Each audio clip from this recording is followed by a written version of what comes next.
Medicina and Wellness Center. DTX 500 ang aton nga suplemento. DTX 500 diabetes, arthritis magkaayo. DTX 500 ang high blood mo sigurado magkaayo. DTX 500 ang aton nga suplemento.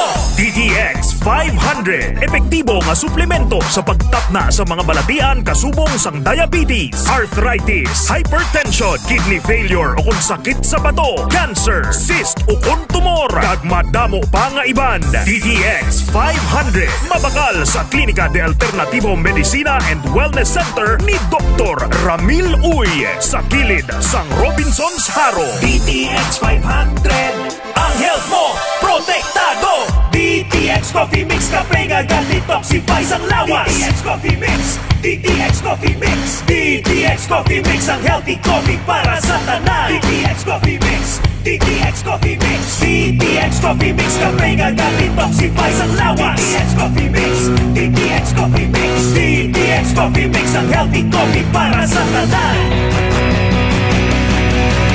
DTX Coffee Mix nag-detoxify, nabulig magpaniwang kay Dodong at kay Inday. DTX Coffee Mix lawas na piluan, diabetes ligawan. O magkape na ta, DTX Coffee na. DTX Coffee Mix, nakakape ka na, nakadetox ka ba? Pag may TC para aron mo apti ka. Pag may TC mo, tungod ang may TC puno sa vitamina. Pag may TC mo, barato na o epektibo pa. Tungod ang may TC, alkaline vitamin C, mulawas apti pirmi, dili nakakapuyon. Tungod sa may TC, Mighty C, ang alkaline nga vitamin C. Kabalik-balik sa CR, kinadayariya. Mag-Spore Biotics. Gatap na sang bacterial infection na nagatuga sang diarrhea. Sa Spore Biotics, sasig ang alibyo. Mag-klinika Spore Biotics na. Spore Biotics, ang fortified probiotics. May 80 billion CFU sang good bacteria. Spore Biotics. Kabulig sa pagtapna sang kagaw ng H. pylori nga nagatuga sang ulcer. Mag-klinika Spore Biotics ka. Ginapakilala ang bago nga produkto sa merkado para sa aton kabataan. Memory Advanced Syrup. Ini ay isa ka neurobiotic syrup nga nagabulig sa paglimpyo sa mga nagahalit sa panghunahuna sang aton kabataan. Nagabulig kayo sang neurological disorder. Nagabulig improve sang ila panghunahuna. Naga-increase sang serotonin. Kag para mapabili ng healthy brain alertness and presence of mind sa school sang ating kabataan. I-Memory Advanced na yan. Memory Advanced Syrup. Mabakal sa mga butika. Sa mga suki namon sa Klinika de Alternativo Medicina and Wellness Center ni Doc Ramil Uy. Good news! Good news! Sarang na mo makapakonsulta sang libre. Libre? Libre! Wow!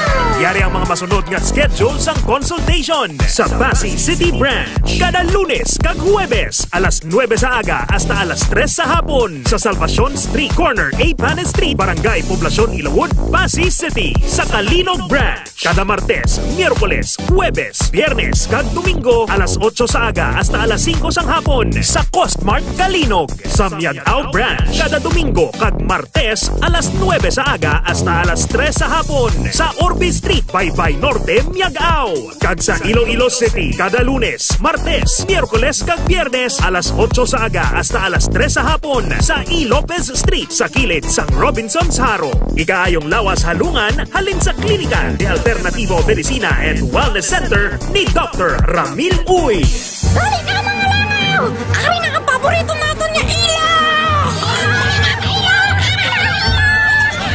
Oh, hindi! Nga, perme lang ako ginalangawan! Klinika Deo Fresh. Say goodbye sa body odor, say hi sa freshness. May virgin coconut oil nga gatap na sa mikrobyo nga kapagbaho sang ilo. Klinika Deo Fresh, ang natural deodorant nga nagalast up to 48 hours. Sa Klinika Deo Fresh, fresh na fresh sa bango, fresh na fresh sa feeling. Klinika Deo Fresh. Bili na sa Klinika de Alternativo Medicina and Wellness Center. Day, bati ko damo ka na admirer, subong. Amo gini day, basta naka DTX Beauty Soap, Diba? Dumduman mo sang lalaki ka pa. Madamo alap-ap kag punggod ang imo, guya. Oy, Hipos na gani ha? Awayon pa kakaroon! DTX Beauty Soap. All natural at gentle sa balat. Nakakakinis at nakakalinis. Bakal na sa Klinika de Alternativo Medicina and Wellness Center. Zay, grabe bala ang energy ni Boyet. Duwala agahubas. Oo, baladay. Bisan tig-tatlo na kaadlaw. Ay, abaw, gabato, gihapon. Kagday, ang gana niya bala. Dawli yun, nga gutom-gutom. Dali lang, baladay. Hindi ka magsiling ah. Oh, hindi. Kamu man ni Boyet? Extend Food Supplement. Nagahatag enerhiya, kapapasbog sang resistensya, kagapadugang sang gana. Extend Food Supplement. Kalupok-lupok ba? Bakal na sa Klinika de Alternativo Medicina and Wellness Center. DTX 500 ang aton nga suplemento. DTX 500 diabetes, arthritis, magkaayo. DTX 500 ang high blood mo sigurado magkaayo. DTX 500 ang aton nga suplemento. DTX 500. Epektibo nga suplemento sa pagtapna sa mga balatian kasubong sang diabetes, arthritis, hypertension, kidney failure o kung sakit sa bato, cancer, cyst o kung tumor, kag madamo pa nga iban. DTX 500. Mabakal sa Klinika de Alternativo Medicina and Wellness Center ni Dr. Ramil Uy sa kilid sang Robinson's Haro. DTX 500 ang health mo protektado. K5 News FM, championing the lives of the Filipino. Wow! May puso! The official overall #1 station in Iloilo City. K5 News FM. Iloilo 88.7. Oras sa K5 News FM Iloilo, Philippine Standard Time. Alas 6:10. Kahit saan, kahit kailan, ang pinapakinggan. K5 News FM. Number one. Ang himpilan ng sambayanan. K5 News FM. Championing the lives of the Filipino. Mga ka-K5, taus-puso po kaming nagpapasalamat sa inyong walang sawang suporta at patuloy na pagtangkilik sa aming mga programa sa 88.7 K5 News FM Iloilo. Kayo ang aming lakas at inspirasyon sa bawat balita at impormasyon na aming inihahatid. Kailanman ay hindi kami magsasawa at mapapagod dahil nakakataba ng puso na kayo ay aming mapagsilbihan.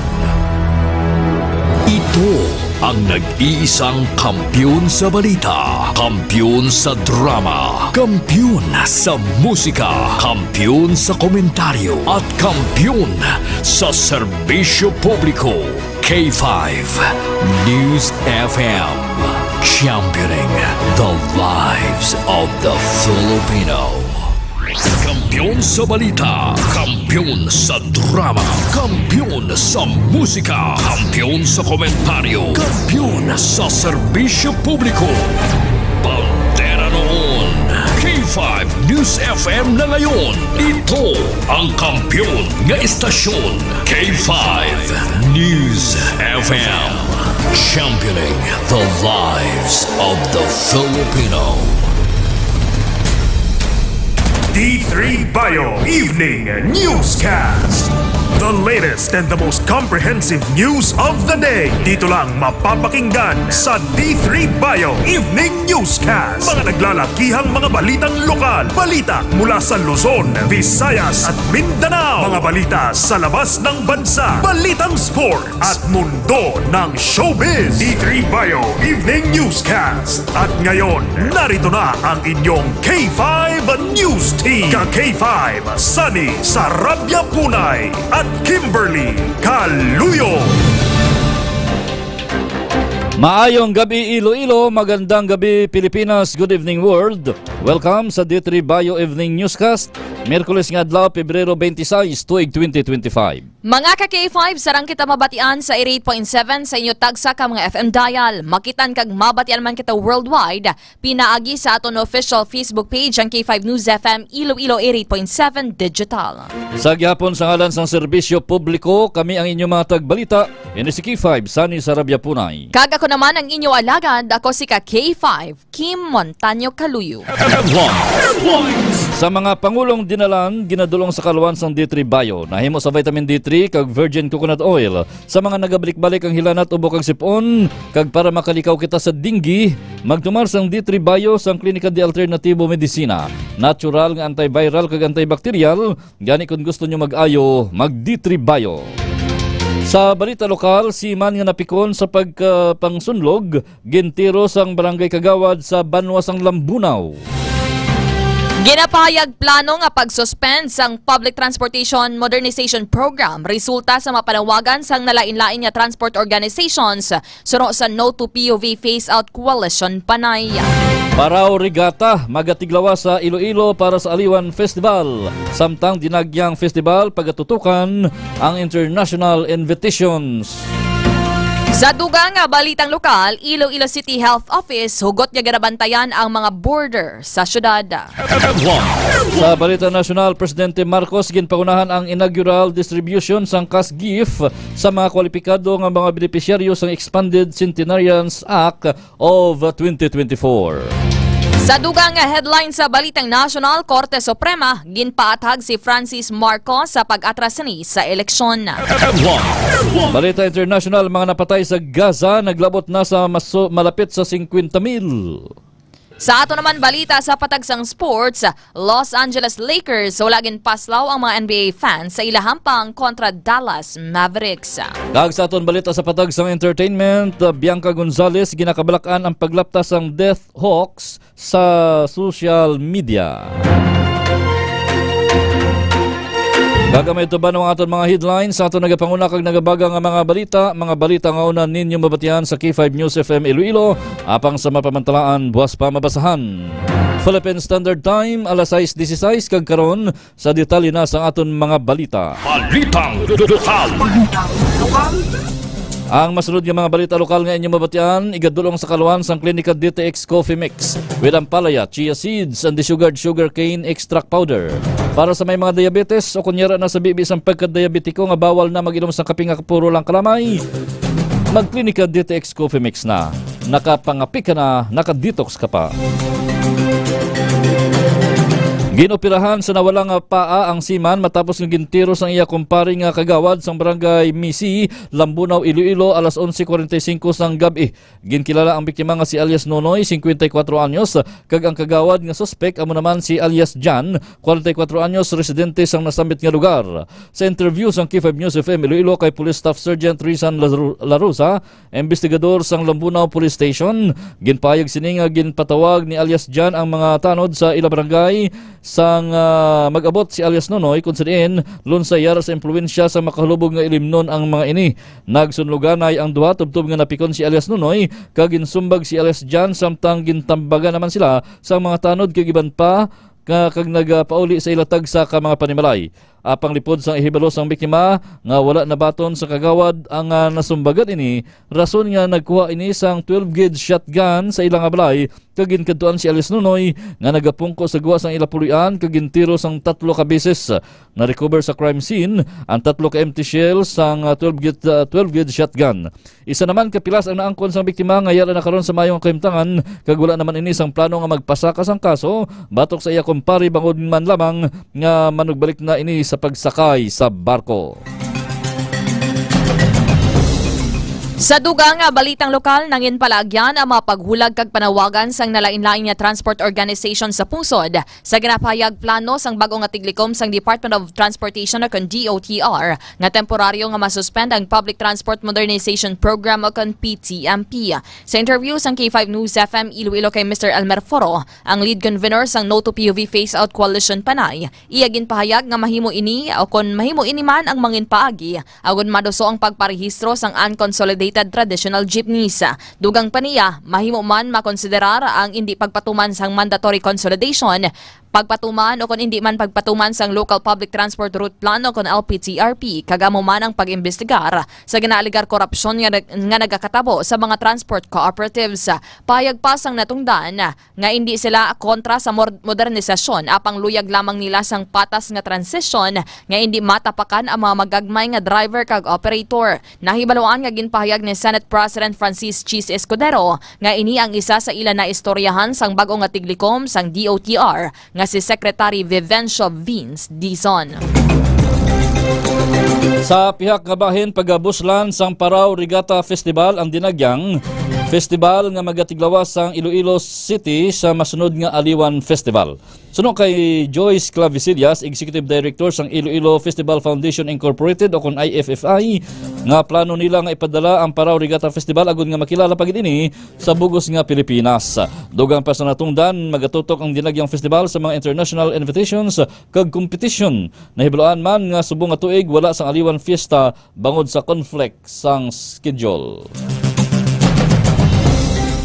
Sa piyak nga bahin, nugot sa karon nga ginamonitor sang Iloilo City Health Office ang mga borders sang syudad. Kasunod sang amat-amat naman nga pagsaka sang kaso sang dengue. Sunod pa kay Dr. Mary Ann Diaz, ang officer in charge ng OIC sang CHO.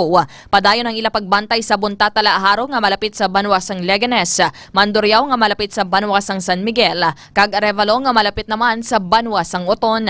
Samtang base naman sa data sang Iloilo City Health Office, wala pa sa alert level ang kaso sa nagdangat pa lang sa masobra 1 kagatos ang kaso sang dengue. Nahibaluan isa naman ang na-record nga napatay bangod sa dengue sang damlaglang. Ang masunod naman nga mga balitang lokal nga inyong mabatian gadulong sa Kalawan sang Maitisi. Alkaline-based nga vitamin C wala sang hapdi sa tiyan gani pwede gid magtumar bisan wala sang kinaan-an. Maitisi labi nga ginpabaskog para nga mas protektado kita kontra sa mga balatian. Nagabulig sa aton nga heart health agud makalikaw kita sa stroke kag heart attack. Nagapahamis pa sang kutis gani bisan may edad na o gihapon ang itsura. Ginanunsyo sang Land Transportation Office o LTO Region 6 nga magatukod ini sang opisina sa Negros Island Region agud nga mangin accessible ang serbisyo sang tratapan sa mga nagatinir sa area sang Negros. Ginpresentar ng LTO 6 Regional Director Attorney Gaudioso Hidospan II kag Assistant Regional Director Jake Conlo ang proposal sa House Committee on Visayas Development. Dugang pa ginplastar man ang plano nga paglunsar sang bagong opisina sa Purok Manayaw-Sayaw, Barangay Mansilingan, Bacolod City. Naibaluan nga ang building ang ginagamit sa karon bilang Drivers Education Center nga mayara na sa valid transfer certificate of title kag mahimo nga mangin operational. Sa dugang nga balita sa rehiyon, nagapanguna ang tubo sa mga major crops sa Western Visayas, luwas sa humay kag mais ang tuig 2024 sunod sa Philippine Statistics Authority o PSA Region 6. Angot rin naglabot sa 11.2 million metric tons ang nangin produksyon sang tubo sa rehiyon sa nasambit nga tuig. Sa piyak sini, ini ang nakitaan sang 14.5% nga pagnubo, kuni paanggid sang tuig 2023. Samtang gidasunda naman ini sa mga masunod nga produkto: niyog, saging, paho, balinghoy, kamote, pinya, talong, kamatis, kag suha. Alas 6:22 ang masunod naman nga mga balita nga inyong mabatian igadulong sa Kalawan sang Klinika DTX 500 para sa may mga diabetes, sa mga hindi makatulog sa tiyan sa kagabihon, para nga mangin mahamuok ang katulogon, mag-Klinika DTX 500 adlaw-adlaw. Nagabulig ini sa aton makalikaw sa mga balatian, ilabi na ang cancer. Klinika DTX 500, the superior antioxidant. Nangin matawhay kag madinalagon ang Unity Walk and Covenant Signing para sa 2025 midterm elections. Pasang mga partido nga magapapili sa sining Mayo 12 nga eleksyon sa Banwa sang Sara pasado alas 8 kaina sang aga. Ginalakipan ang nasamit nga Unity Walk sang duha ka partido kag 3 ka mga independent nga magapadalagan upod man sa mga katapos ang Sara Municipal Police Station kag Sara BFP. Nagumpisa ang nasamit nga parada halin sa atubang sang bagong Sara Municipal Police Station kag naglibot ini sa Banwa sang Sara padulong sa simbahan Katoliko sa amuman nga Banwa. Isa lamang ang tinutuyo sang nasamit nga aktibidad nga amo ang pagpasiguro sang malinong kag matinlo nga palaboton nga eleksyon. Sandig sa mensahe ni DILG MLGOO, isa lang ang matarong nga paggamit sang poder kag amo ini ang pagserbisyo sa mga pumuluyo. Sa ato naman pinakaulihi nga balitang lokal, sumugod subong nga adlaw Pebrero 26, sarang na ma-access ang publiko ang 8 ka mga government agencies para sa mas mahapos kag madasig nga pagproseso sa mga government transactions sa SM City Iloilo. Makita ang Government Service Express sa lower ground floor sa kilid sang our home. Pila sa mga government offices nga nahamtang sa Service Express amo ang Bureau of Fire Protection akan BFP, Department of Migrant Workers akan DMW, OWA, Philippine National Police akan PNP, PhilPost, Public Employment Service Office akan PESO, PhilHealth kag Philippine Identification System akan PIS. Tinutuyo sang SM City Iloilo nga mangin one-stop shop kag mangin komportable ang mga mall goers nga nagapadulong sa mall kag nagaproseso man sang pila ka mga transaksyon sa gobyerno. Balitang National. Sa ilo naman kita banwa sa detalye na sa Balitang National, ginadulong sa Kalawan sang Klinika DTX Beauty Soap. Sa mga luyag magputi ka maghamis ang kutis, magklinika DTX Beauty Soap adlaw-adlaw kada magpaligo. Nagabulig ini para makalikaw kita sa mga balatian sa panit kasubong sang buni, kati-kati, punggod kag iban pa. Klinika DTX Beauty Soap na antimicrobial soap pa. Ang Expanded Centenarians Act ang nagamando sang 10,000 pesos nga cash incentive sa mga senior citizen nga nag-edad sa 80, 85, 90 kag 95 anyos. Samtang ginapabili naman nga 100,000 pesos nga cash gift para sa mga centenarian nga sa idalom sang Centenarians Act of 2016. Angot diri na tarana sa mga adlaw Pebrero 26 ang labing unang payout para sa 7,694 tanan ka mga senior citizens nga magapadayon tubtob sa Marso 18. Sa nasabit nga numero, 4,068 sa ang makabaton nga nag-edad sa 80 anyos, 2,415 naman ang nag-edad sa 85 anyos, 913 ang 90 anyos kag 298 naman ang nagapangindaron sa 95 anyos. Mahimo ini makuha sa Office for the Senior Citizens Affairs o kon OSCA sang tagsa ka LGUs. Apang kung wala sa among opisina, mahimo ini nga maklaim sa Local Social Welfare and Development Office o kon LSWDO. Sa dugang nga balitang national, ginmanduan sang Korte Suprema si Francis Leo Antonio Marcos nga magpaatag kon hindi ini dapat ma-cite in contempt matapos inibawion ang iya kandidatura sa 2025 senatorial race.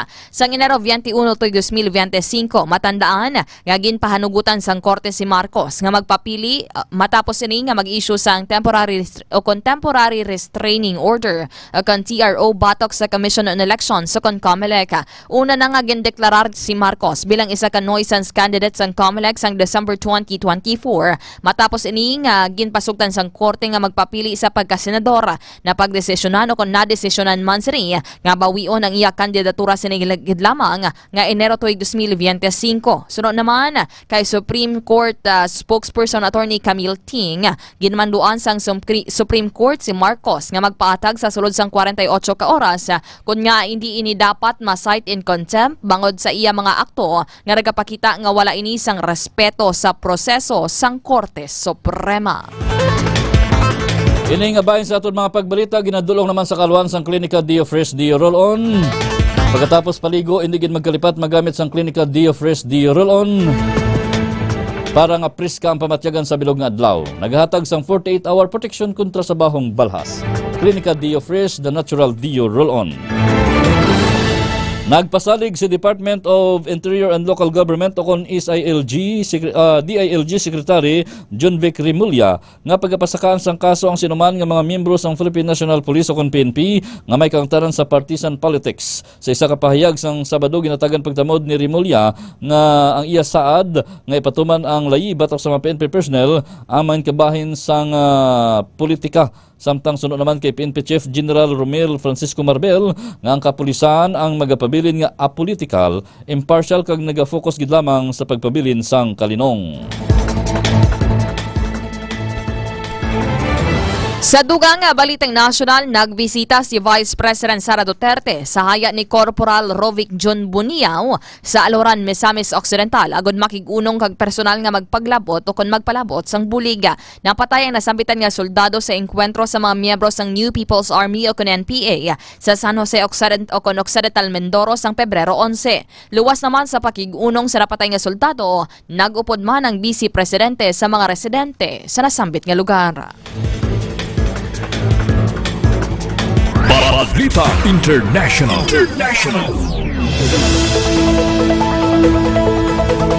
Balita International, ginadulong naman sa Kalawan sa Extend Food Supplement for Men with Maca and Clavo Huasca.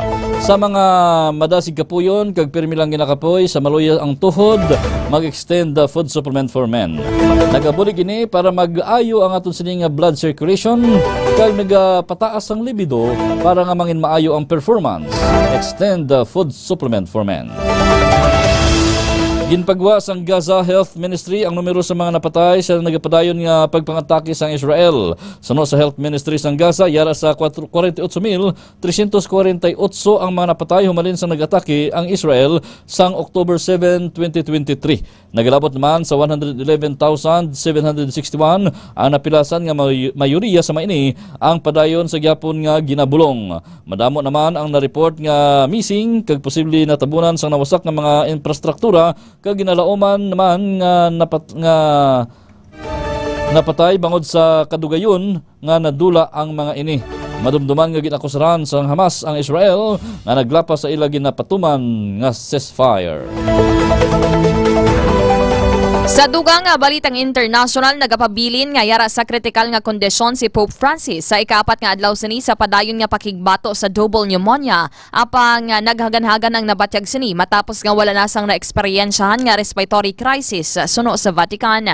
Ang 88 anyos nga Santo Papa ang nagpabilin sa Rome's Gemelli Hospital sa iya ika-12 nga gabi, ginakabig nga pinakalawig nga hospital stay sa iya papacy. Sandig sa isa ka Vatican official, normal na ang pagkaon sang Santo Papa. Nagagiyo naman ini sa sulod sang iya ospital kag nagapadayon naman sa treatment. Matandaan nga sang Lunes, sandig sa Vatican, ang kondisyon sang Pontiff ang nagapabilin nga yara sa kritikal apang nagapakita sang slight improvement. Balitang Sports. Balita naman sa patag sang hinampang, ginadulong sa Kalawan sang klinika Spur Biotics with 80 billion CFU sang good bacteria o kon probiotics. Sa mga nabudlayan magpamuhin, magklinika Spur Biotics. Nagabulig ini tinlo sa aton tiyan kag kolon agud makalikaw kita sa mga balatian ilabi na ang colon cancer. Klinika Spur Biotics, the fortified probiotics. Daog ang Lakers kontra Mavericks sa score nga 107-99. Ginpangunahan ni Luka Doncic ang kadalagaan sang Lakers nga nakapagkit sang 19 puntos, 15 ka rebounds kag 12 ka ma-assist. Labing una nga triple-double performance bilang Lakers player. Wala naman napuslan sang ang 35 puntos ni Mavericks guard Kyrie Irving sa natabo nga pagsambuwa. Ara nasa ikapat nga pwesto ang Lakers nga may 35 kadaog kag 21 ka pierde.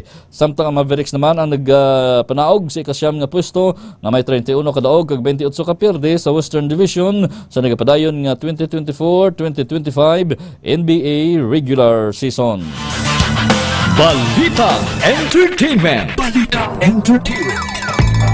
Kag sa ato naman balitang showbiz, ginakabalakaan sang TV host nga si Bianca Gonzalez ang lapnagon nga paglapta sang death hoax sa social media. Ginpayag man sini nga nagakadapat nga mangin vigilante ang mga tao sa pag-share kon pagpakigbahin sini sa ila social media accounts.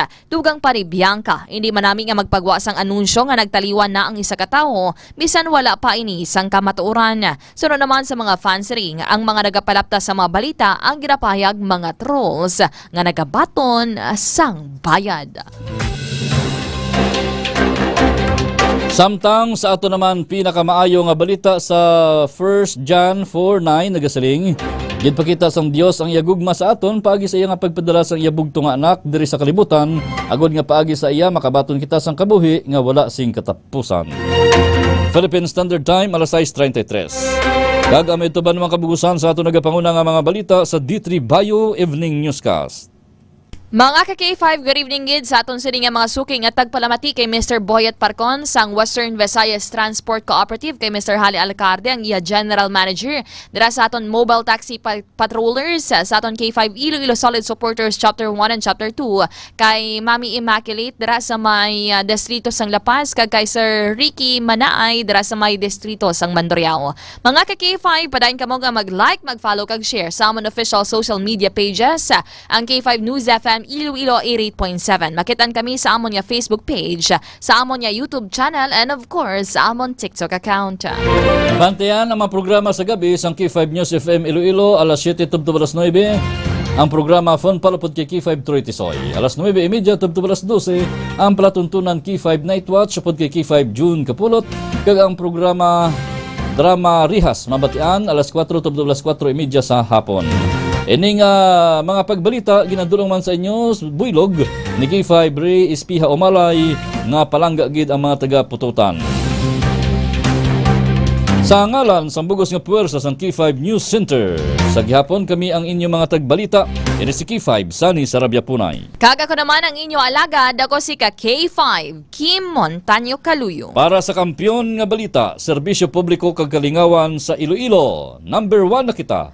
K5 News FM. Kampiyon sa balita.